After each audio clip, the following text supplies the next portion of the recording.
The great screenwriter Jean-Claude is known for his screenplays for Louis Buñuel, Milos Forman, Volker Schlorendorf, Jean-Luc Godard. He sent a text which we've asked to be read by the wonderful Amineh Yousafzadeh. Amineh is an ethnomusicologist specializing in the music of the Khorasan region of northwest Iran, and she's been teaching here at City University for the past 7 years. Amineh Jan.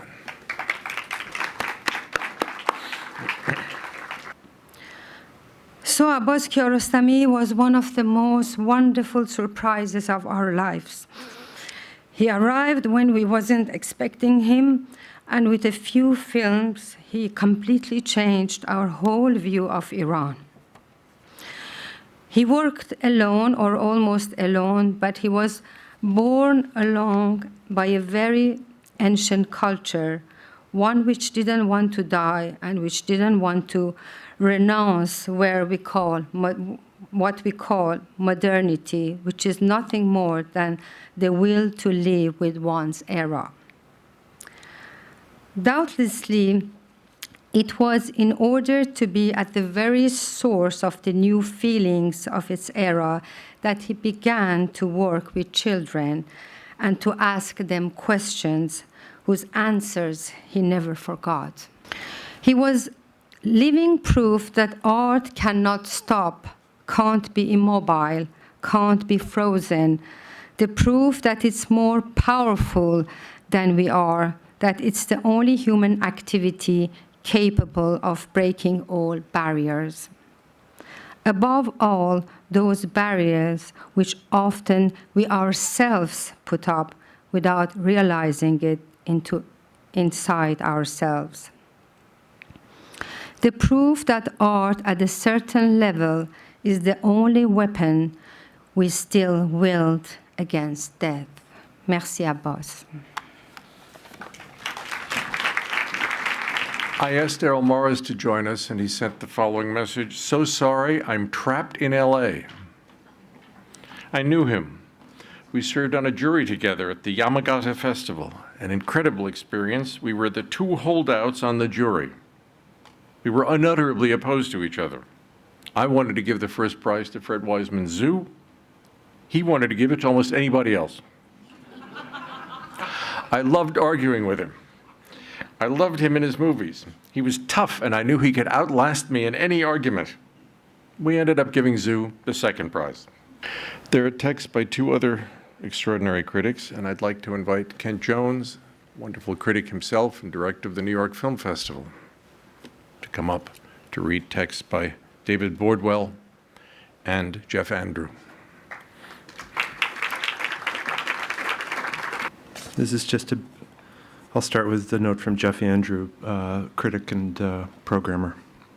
As the days have passed since I first heard that Abbas was no longer with us, so my sense of loss has increased. Shock and sadness are accompanied by countless memories of the happy times I spent with Abbas over the years. It was truly a profound pleasure, privilege, and honor to know him. He was not only a great artist, but a great human being, whose genuinely distinctive perspective on both art and life was not only unique, but uniquely illuminating. We are fortunate indeed that he has bequeathed us the extraordinary legacy of his work. And this is from David Bordwell. In Kiarostami's films The Simplest Image, a man running through a field, a boy walking up a zigzag slope, a woman driving a car, gathers astonishing poetic force. So does the sound of an off-screen questioner, a cell phone buzz. Yet he didn't forswear the pull of narrative. He was a master of suspense. He could make the return of a school copybook or a woman's hand hesitating over a book page an exercise in excruciating tension. He understood that minimal means, infused with sincerity and formal rigor, could summon up powerful emotions. In an era of noisy, scattershot art, his gentle, disciplined simplicity was a model of a cinema we know best through names: Lumiere, Ozu, Rossellini.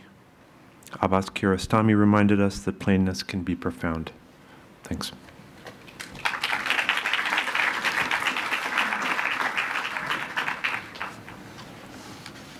Shireen Nishat, I'm sure you all know, He's a photographer and artist born in the U.S., living in New York for many years. What did I say?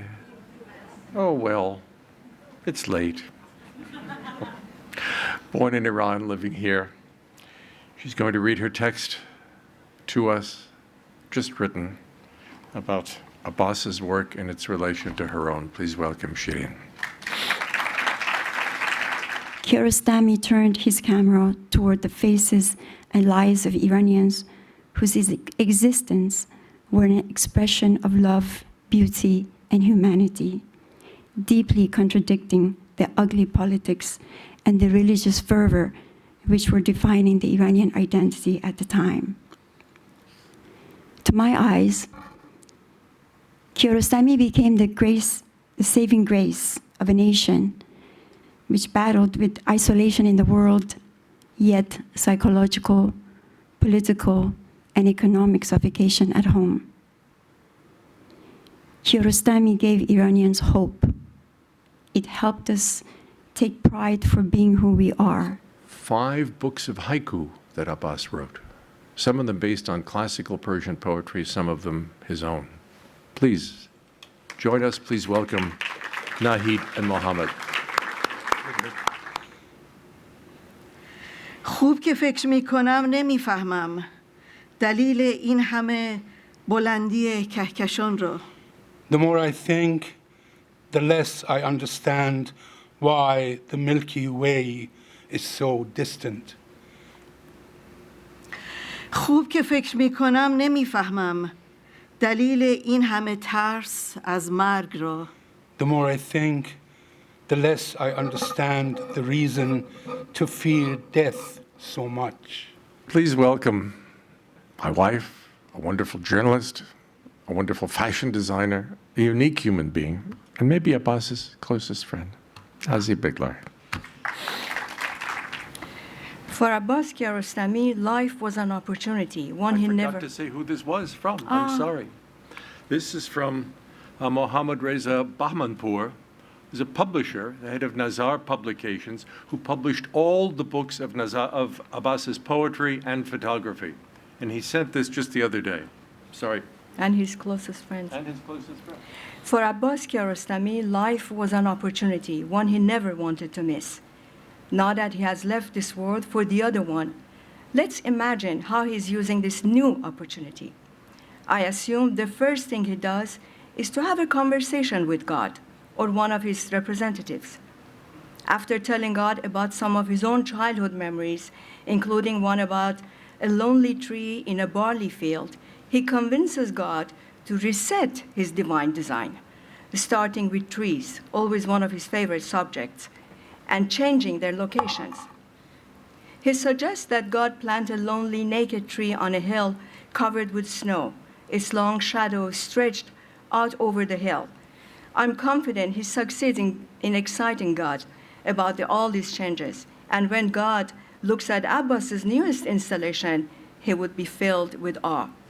The first American book, the first book written in America about Abbas Kiarostami, was by a Chicago-based critic named Jonathan Rosenbaum, working with an Iranian critic, Maïd Sayed Wafa. He couldn't come, but he sent a text which I've asked the filmmaker and artist Shoja Azari to share with us. Shoja? He actually enjoyed some of the misreadings his work received, reasoning that part of the creative work done on his filmmaking was done by the audience, which had a will and an imagination of its own. He was also a prince because of his social elegance, the way he had of listening and responding to others. Susan Dahim is a composer, musician, performer, based now in Los Angeles. She's been performing a theater piece based on the work of Farrokh Farrokhzad, one of the greatest poets anywhere of the 20th century. You may have seen an extraordinary film she made, a 20-minute film called The House is Black, one of the masterpieces of 20th century cinema. One of her poems gave a title to one of Abbas's greatest films, The Wind Will Carry Us. Please welcome Susandi. It's my great pleasure to be here tonight. I feel lucky that I'm accidentally here in New York and could be here and see some very, very dear friends and celebrate the life of a very